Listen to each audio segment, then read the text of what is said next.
Good day, everybody.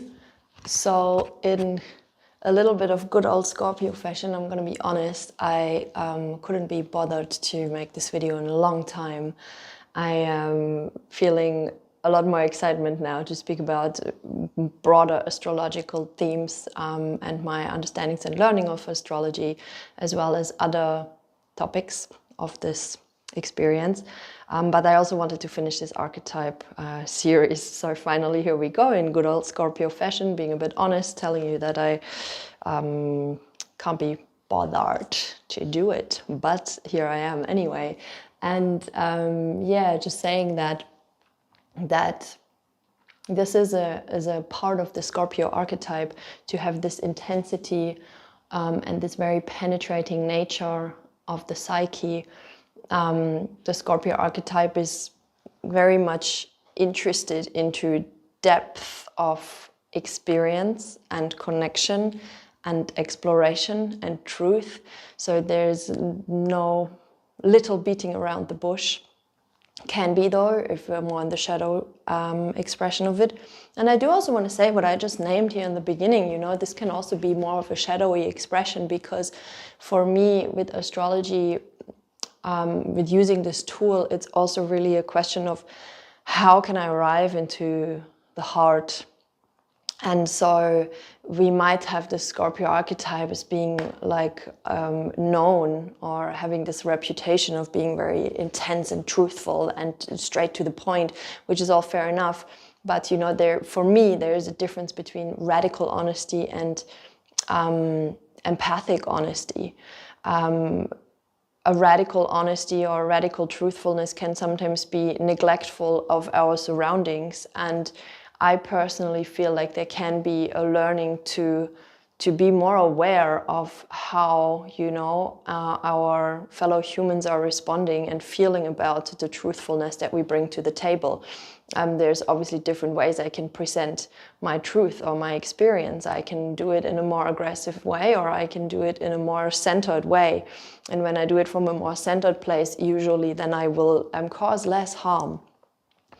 And of course, at the end of the day, everybody has their own triggers and wounds that we can like activate through just being ourselves, whatever that means. So at the end of the day, we're also not really safe. And that is actually also an interesting point of Scorpio. This Scorpionic archetype is, you know, often associated with death, and death in this sense of just becoming so intimate with the energy, with the realm, with the sphere of death, that we develop this almost constant awareness of the presence of death, of the omnipresence of death, that is, in my experience, a frequency that's just all around us and within us. And it's not, you know, life or death, or death is on some other side, or death is right here in this present moment. That's why some people can communicate with the dead, because it's a world, it's a realm that's right here. And it's about being attuned to that world, we could say. And so with the Scorpio archetype, it's about becoming like more merged with this. And what does that mean? You know, there's so much talk about power with Scorpio. And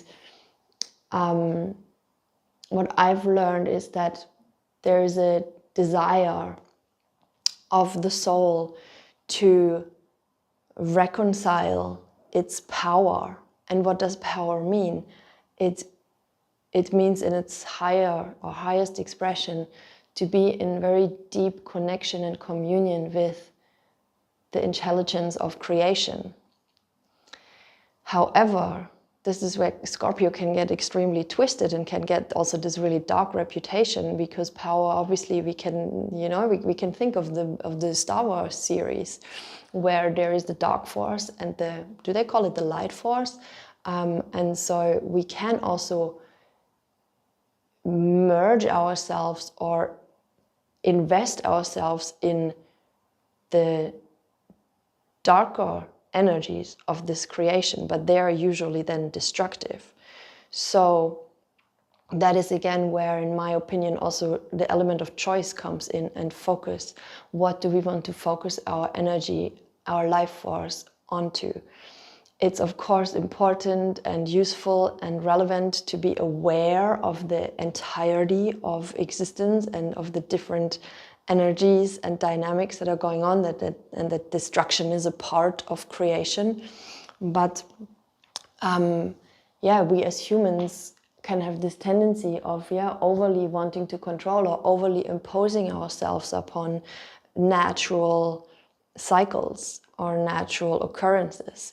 And we can have this tendency to think that we know better, right? Instead of listening to this nature of existence, listening to the intelligence that is within us, that we are, the intelligence that's within us and that's around us and all this stuff. So I find that when we can listen to the intelligence of this creation, then we can become more deeply aware of these life, death, life cycles, and we can cycle with them instead of trying to manipulate them, which is obviously what is happening a lot in the world. There is some very dark scorpionic stuff happening, like the deepest, darkest, most twisted part of the human psyche can be quite scorpionic. Like Adolf Hitler, for example, had a Pluto in the 8th house. So Pluto is the ruling planet of Scorpio, and the 8th house is the house of Scorpio. So from the perspective of evolutionary astrology, with a Pluto in the 8th house, we have a soul that has had experiences of feeling utterly powerless, can have felt utterly powerless, and is looking to have experiences of power. And so on this example of Adolf Hitler, we can see that this is most likely a soul who has had experiences of being, like incredibly suppressed and tortured, and have very all the horrible things you can imagine have happened to this soul. And so in that lifetime that he incarnated in recent history, you can see that he was grasping for power, but from a very twisted and wounded place. So obviously, as an example, we could imagine that a higher evolutionary response, or a more heart-centered evolutionary response, would have been to help the ones that are minorities in this world, help the ones that have no power, and through that actually gain a sense of heartfelt power, That's like a gentle example, I would say. So as the Scorpio archetype, we learn, or with the Scorpio archetype in our makeup, we learn through merging ourselves deeply with experiences, other humans. This is also where the sex part comes in. That's often associated with Scorpio. With other humans, with experiences, with situations, and also with teachings or with systems of knowledge. This is where occultism comes in with the Scorpio archetype.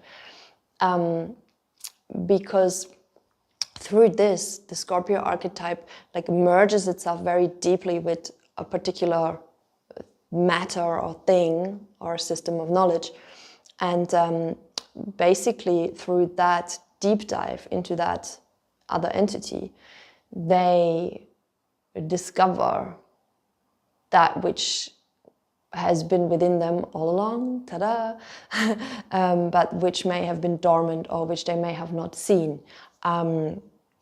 So the Scorpio archetype does learn through this very deep penetrative nature, and that's why they can be these very intense humans that are, not really scratching the surface of this life. They might be living life very intensely, more than some of other people on this planet. And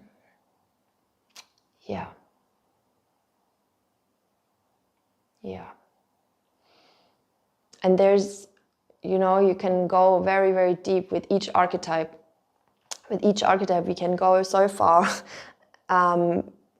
depending on the individual human soul, depending, you know, what kind of life the soul incarnated into, what kind of propensities they bring, what kind of, yeah, it's so individual. That's why I started to realize at some point, making these archetype videos, they are quite superficial, you know, so it's just so much richer to dive into individual birth charts and have conversational interaction with the person that's wanting to have their birth chart read. I really like to have conversations with the people, and I often ask also questions like, how do you experience X, Y, and Z in your life? How do you resonate with what I just said? Because it's highly individual and variable depending on this current life, depending on the lives that are memorized within this body, soul, and you know, depending on the circumstances that somebody's born into. It's so unique, and that's why I cannot speak forever about this archetype, also because I'm obviously continuously researching this vast world of astrology as well. So yeah, if you'd like to book a reading, you can reach out and we can do that. So I hope nevertheless that this was insightful and interesting and gave you some yummy food for thought and intellect. And yeah, I wish you a good day now. I'll speak to you through the camera again soon. Bye bye.